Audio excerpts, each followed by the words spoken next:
Hello ആ അമ്മ പറഞ്ഞു. പേരെന്താ എഴുതണ്ടേ? അഖില. കഴിഞ്ഞ തവണ അത് തന്നെയല്ലേ എഴുതി? ശരി, സുബ്ബലക്ഷ്മി. സുബ്ബലക്ഷ്മിയാ? അതെന്റെ അമ്മൂമ്മയുടെ പേരാ. എഴുത്. സംഘമിത്രക്കാര് 2 നാടകത്തിന് എന്നെ വിളിച്ചിരിക്കുന്നേ. കാശ് എത്ര വേണമെങ്കിലും വാങ്ങിക്കോളൂന്ന്. ഒരു കോംപ്രമൈസും ഇല്ലെന്ന് പറഞ്ഞേക്ക്. അയാളുടെ മുഖം എനിക്ക് കാണണ്ട. That's all. സിനിമ ആർട്ടിസ്റ്റ് ആവുമ്പോ അതിന്റെ വെയിറ്റ് കിട്ടണം. സിനിമയിലോ? ഏത് സിനിമയില്? ശ്രീരാമരാജ്യ സിനിമ കണ്ടോ? അയോധ്യയിലെ 2 പിള്ളേരെ കൊണ്ട് പാട്ട് പാടിക്കുന്ന സീനില്ലേ? അത് കണ്ടോണ്ടിരിക്കുന്ന കുറെ ആളുകളില്ലേ? ആ കാണികളിൽ 5-ാമത്തെ ലൈനിൽ 4-ാമതിരിക്കുന്നത് ഞാൻ. എന്റെ അമ്മേ, എന്താ വിശ്വാസം വരുന്നില്ലേ? എന്നിട്ട് ടൈറ്റിലിലെ പേരൊന്നും കണ്ടില്ലോ. പോടാ. എന്ത് ചോദ്യോടാ ഇത്? ബാലകൃഷ്ണൻ നയൻതാര എന്ന് എഴുതാറില്ലേ? അത് കഴിഞ്ഞ് മുതലായവരെന്ന് കാണിക്കാറില്ലേ? ആ മുതലയാ ഇത്. മേക്കപ്പെടാതെ അഭിനയിച്ചത് അത് വേറെ ഇത് വേറെ. എന്താടാ മിണ്ടാത്തെ? ഈ കോംപ്രമൈസിനൊന്നും ഞാനില്ല. ഒരാളെ ഞാൻ കണ്ടു. റോമൻ സ്റ്റാച്യൂലെ ഹീമാനെ പോലുണ്ട്. തൽക്കാലം ഒരു കോംപ്രമൈസ് ചെയ്ത് അഭിനയിക്കുന്നേ. ഇത് നമ്മുടെ അവസാനത്തെ നാടക. അയ്യോ എന്റെ അമ്മേ, സത്യത്തിൽ ആള് മിടുക്കനാ. 6'3" ഉയരം, നല്ല കളറ്, ജൈജാന്റിക് ഫിഗർ. നോക്കി നിന്ന് പോകും. കണ്ടാൽ അമ്മയ്ക്ക് ഇഷ്ടാവും. എന്നാ ബാബു സംഭവിച്ചത്? പ്രോബ്ലം ഒന്നും മിണ്ടായിരിക്കും. നീ എന്ത് സെറ്റിൽ ചെയ്യാനാടാ? എന്റെ ഫാൻസ് അറിയില്ല. റൂപ്പിന്റെ വണ്ടിയിൽ ഇറങ്ങുമ്പോ പോയില്ലമ്മ, ഞാൻ ഇവിടെ ഉണ്ട്. എന്റെ ഗ്ലാമർ കാണാൻ. നോക്ക്, നിങ്ങളെക്കാൾ സൂപ്പർ ആയിട്ടുള്ള ഒരു ആർട്ടിസ്റ്റിനെ ഞാൻ കണ്ടുപിടിച്ചോളാം. എന്താടാ ഈ രത്നപ്രഭയേക്കാൾ സൂപ്പർ ഫിഗറിനെ നീ കണ്ടുപിടിക്കുന്നു? രത്നപ്രഭയല്ലേ? ഇല്ലാനൊന്നല്ലല്ലോ. ഇതിനേക്കാളും സൂപ്പർ ആയിട്ടുള്ള ഒരു ഫിഗർ ഞാൻ കണ്ടുപിടിക്കും. ഈ സൗത്ത് ഇന്ത്യയിൽ എന്നേക്കാൾ വലിയ സൂപ്പർ ഫിഗർ ആരാടാ? നിന്നോട് അഭിപ്രായം ഒന്നും ചോദിച്ചില്ല. എന്നെ എനിക്കതൊന്ന് കാണണമല്ലോ. കൂട്ടിക്കൊണ്ട് വരുവോ എന്നേക്കാൾ സൂപ്പർ ഫിഗറിനെ? ഹലോ, നൈറ്റിൽ ഫ്രീ ആണോ? ഹലോ പോലെ, ഞാൻ ചോദിച്ചു കേട്ടില്ലേ? അല്ല, ഫ്രീ ആണെങ്കിൽ മാത്രം മതി. ഞാൻ തന്നെ ഒന്ന് പിക്ക് ചെയ്തോളാം തന്നെ. What the heck are you talking? Stupid. അങ്ങോട്ട് ഏറ്റില്ലല്ലേ? അരെ വാ. അതെ, ഞങ്ങളുടെ ഈ നാടകത്തില് ഒരു സുന്ദരി ക്യാരക്ടർ ഉണ്ട്. ആ ക്യാരക്ടർ ചെയ്യാൻ പറ്റുമെന്ന് അറിയാനാ. എന്താ നിങ്ങൾ പറയുന്നത്? നേരാണോ നുണയാണോ ഞാൻ പറയേണ്ടത് രാജകുമാരി? തന്നെ എനിക്ക് ഇഷ്ടമായെന്നുള്ളതാണ് സത്യം. തനിക്ക് എന്നെ ഇഷ്ടമായില്ലെന്ന് പറഞ്ഞാൽ അത് നുണയാ. എന്റെ പേര് ബാബു. തന്റെ പേരെന്താ?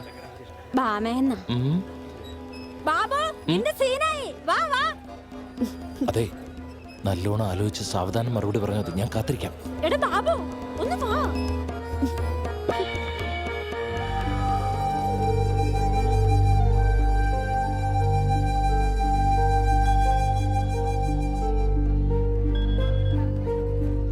നിങ്ങൾക്ക് വേണ്ടി വെയിറ്റ് ചെയ്യാൻ ഞാൻ.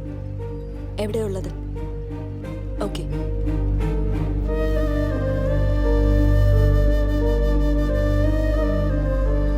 സാറേ, സുരഭി കമ്പനിയിലെ സുബ്രഹ്മണ്യ സാറിനെ എനിക്ക് നന്നായിട്ട് അറിയാം. അദ്ദേഹത്തിന്റെ കൂടെ ഒരു കുട്ടി ഉണ്ടായിരുന്നു.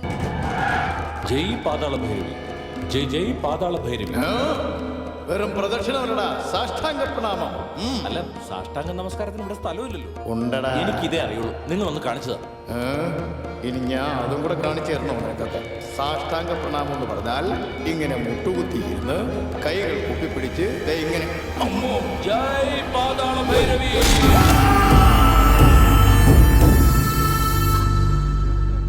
എടാ ബാബു, ബാബു, രണ്ടപ്പ സാർ വന്നത് കണ്ടില്ലേ? നാടകം ആദ്യം പോലെ തുടങ്ങട്ടെ. രണ്ടപ്പ സാർ വന്നു കേട്ടാ, നാടകം ഒന്നുകൂടെ തുടങ്ങേണ്ടി വരും. സാധ്യമല്ല സാർ. എന്റെ മുത്തശ്ശൻ പറയായിരുന്നു, നാടകം ഒരു ട്രെയിൻ യാത്ര പോലെയാണെന്ന്. അതൊരാൾക്കായാലും ആടണം, ഒന്നുകൂടി ആവരുത്. എന്തൊരു കണ്ണന്തിരിയോടെ നീ പറയണത്? നീ എന്തൊരു നിരൂപിച്ച്? ഈ വന്നേക്കണ ആരെന്ന് നിനക്കറിയോ? റെഡപ്പ സാറ് പോലീസിന് പണി ഉണ്ടാക്കാൻ നാടകം. കലാകാരനെ നിർബന്ധിക്കുന്നത് തീരെ ശരിയല്ല. തെറ്റെന്റെയാ. ഇന്ന് ഞാൻ ലേറ്റായി പോയി. നിങ്ങൾ കണ്ടിന്യൂ ചെയ്തോ. നമസ്കാരം. ഈ നവരാത്രി കാലത്ത് അനിഷ്ട സംഭവങ്ങളൊന്നും പാടില്ല. എല്ലാവരുടെയും കോൺസെൻട്രേഷൻ ഉത്സവത്തിലായിരിക്കും. നമ്മുടെ കോൺസെൻട്രേഷൻ നമ്മുടെ ജോലിയിലായിരിക്കണം. ആദ്യം ആ ലേഡി ജേർണലിസ്റ്റ് എവിടെ നിന്ന് കണ്ടുപിടിക്കുക. സർ പ്ലീസ്, എനിക്ക് 2 ദിവസം സമയം തരൂ. I am sensing danger. നീ അവിടുന്ന് മൂവ് ചെയ്യുന്നത് ബെറ്റർ. ഞാനൊരു ഇമ്പോർട്ടന്റ് ന്യൂസിന് വേണ്ടി വെയിറ്റ് ചെയ്യാണ്. ദേവിക, നീ തരുന്ന ലീഡ് അനുസരിച്ച് ജോലി ചെയ്യുന്ന ഓഫീസറെ മോർണിംഗ് മുതൽ കോൺടാക്ട് ചെയ്യാൻ കഴിയുന്നില്ല. എനിക്ക് നല്ല ഡൗട്ടുണ്ട്. I know sir. Thank U.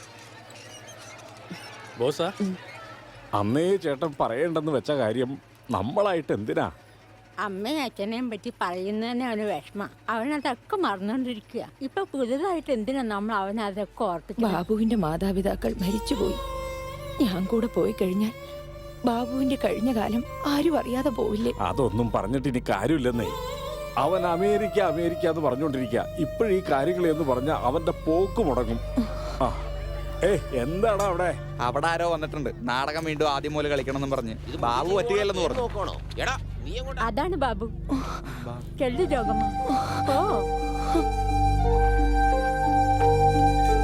മോനെ, ചേട്ടന് നല്ല പരിചയമുള്ള സ്ത്രീയാ. നമസ്കാരം. എന്റെ പൊന്നു മോനെ, എന്റെ ആയുസ് തീരുന്നതിന് മുമ്പ് നിന്നെ ഒന്ന് കാണാൻ കഴിഞ്ഞല്ലോ. ശരി.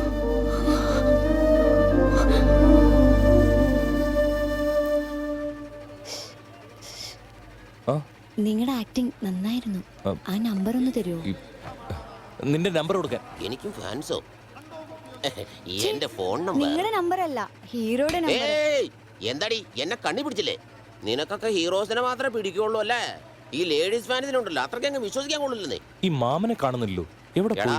നാടകം കഴിഞ്ഞ് 2 അടിക്കാതെ നിനക്ക് അറിയാവുന്നതല്ലേ, പുള്ളി ഫിറ്റായി കാണൂടാ. ഇനിയിപ്പോ ഏതെങ്കിലും മാറി പോയി തപ്പിയാ മതി. 1 മണിക്കൂറിനുള്ളിൽ റെഡി ആയിരിക്കും.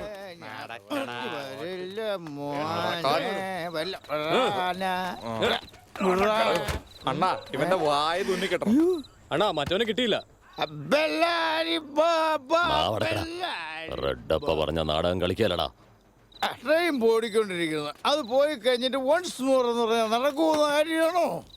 നടക്കില്ല, നടക്കില്ല. റെഡപ്പനല്ല അവന്റെ തന്ത നടക്കില്ല.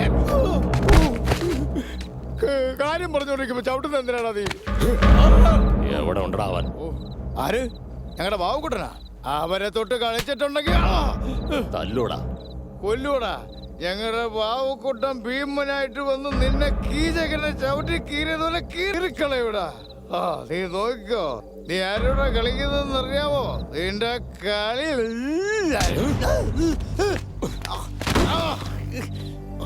പാടുകൂടാ.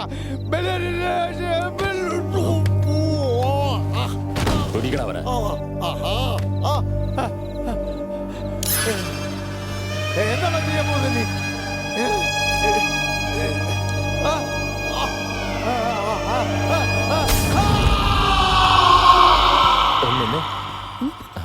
എന്താ വേണ്ട? സോറി, നൈറ്റ് ഫ്രീ ആണോന്ന് നാടകത്തിന് വേണ്ടി ചോദിച്ചതാ. നിങ്ങളത് വേറെ അർത്ഥത്തിലെടുത്തത്. സത്യമായിട്ട് നാടകത്തിന് വേണ്ടി ചോദിച്ചതാ. എടാ ബാബു, ബാബു എന്തിനാ?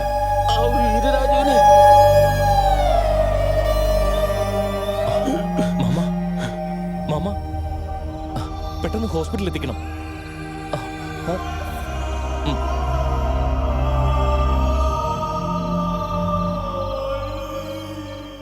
സർ, നിങ്ങൾക്ക് വേണ്ടി എക്സിബിഷൻ ഹാളിൽ വെയിറ്റ് ചെയ്യായിരുന്നു. അവിടെ സേഫ് അല്ല. ചക്രവർത്തിയെക്കുറിച്ച് എന്തെങ്കിലും വിവരം? No Devika, but have some other informations. ഇപ്പോഴാണ് അയർന്നൂർ മൈനിങ്ങിനെ കുറിച്ച് അറിയാൻ കഴിഞ്ഞത്. ഇത് വെറും മൈനിങ് അല്ല ദേവിക, അണ്ടർഗ്രൗണ്ട് മൈനിങ് ആണ്. ഏക്കർ കണക്കിന് ബ്ലോക്ക് ചെയ്ത് വെച്ചിരിക്കുക. ഫോർ എക്സാമ്പിൾ രേണുകമ്മ ഹിൽസ് 2000 ഏക്കറോളം മൈനിങ്. അത് സാധാരണ മൈനിങ്ങാ. എന്നാൽ അവിടുന്ന് അണ്ടർഗ്രൗണ്ട് മൈനിങ് ആരംഭിക്കും. കുറെ ഏക്കറോളം കുഴിച്ച് മൈൻ വെളിയിൽ കൊണ്ടുപോകും. ഇങ്ങനെ തുടങ്ങിയാൽ അത് വീടുകൾക്ക് താഴെ, റോഡുകൾക്ക് താഴെ, കൃഷിയിടങ്ങൾക്ക് താഴെയെല്ലാം ഭൂമി വീക്കാവും. മണ്ണിന് സ്ട്രെങ്ത് ഉണ്ടാവില്ല. അലക്സ്, നാളെ രാവിലെ രേണുക ഹിൽസിൽ പോണം. 7 മണിക്ക് റെഡിയാവല്ലോ? ഞാൻ വരില്ല. What? Devika please, documentary cover ചെയ്യുന്നവരെ ഞാൻ ഉണ്ടാവും. നിങ്ങളുടെ റിസ്കിനൊന്നും എന്നെ കിട്ടില്ല. പ്ലീസ്, ഞാൻ പോവാ. Alex, we are this close. I am sorry.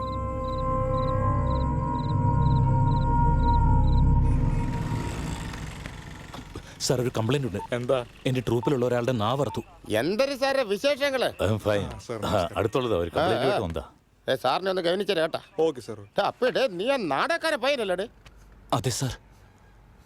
Babu BTech ഭയങ്കര നടൻ തന്നെ കേട്ടാ നീ. റെഡപ്പ നിന്നെ നോക്കി വെച്ചേക്ക കേട്ടാ. എന്തിനു പറ സാർ, ട്രൂപ്പിൽ ഒരു ആർട്ടിസ്റ്റിന്റെ നാവറുത്തിരിക്കുക. അതെ അറിഞ്ഞ നാക്ക് സ്ലിപ്പായല്ലേ സാർ? തന്നെ വെള്ളം അടിച്ച് ബോധം കെട്ട് മേളിൽ നിന്ന് താഴെ വീണിട്ട് നാക്ക് പല്ലിന്റെ ഇടയിൽ കുരുങ്ങി. അങ്ങനല്ലേ അവരെ നാക്കറ്റ് പോയത്? സാർ, നടന്നത് അങ്ങനെയല്ല. കത്തി കൊണ്ട് അറുത്ത് കളഞ്ഞതാ. നീ കണ്ട? ഇല്ല സാർ. അപ്പി നാക്ക് പോയ അവന്റെ അല്ലേ, നിന്റെ അല്ലല്ല. അവ ഇവിടെ വന്ന് പറയട്ട്, അപ്പൊ ആക്ഷൻ എടുക്ക. നീ ഇപ്പൊ പോയി ഇതൊരു പോലീസ് ഉദ്യോഗസ്ഥന് ചേർന്ന പണിയല്ല. എന്റെ കംപ്ലൈന്റ് ഫയൽ ചെയ്യണം. ശശികുമാറേ കേട്ടാടേ അവൻ കംപ്ലൈന്റ് വരും കേട്ടാ അതൊന്നും ഇവിടെ നടക്കില്ലടേ. എന്താ അയാൾ നിങ്ങളുടെ റിലേഷനോ? Blood റിലേഷനോ bed റിലേഷനോ? അവൻ നിനക്ക് ഓർഡർ തരുന്നോ അതോ നീ അവന് ഓർഡർ കൊടുക്കുന്നോ? എന്നെ ചോദ്യം ചെയ്യണം. ഇവിടെ നിന്ന് ഷോ കാണിച്ച് കേട്ടാ.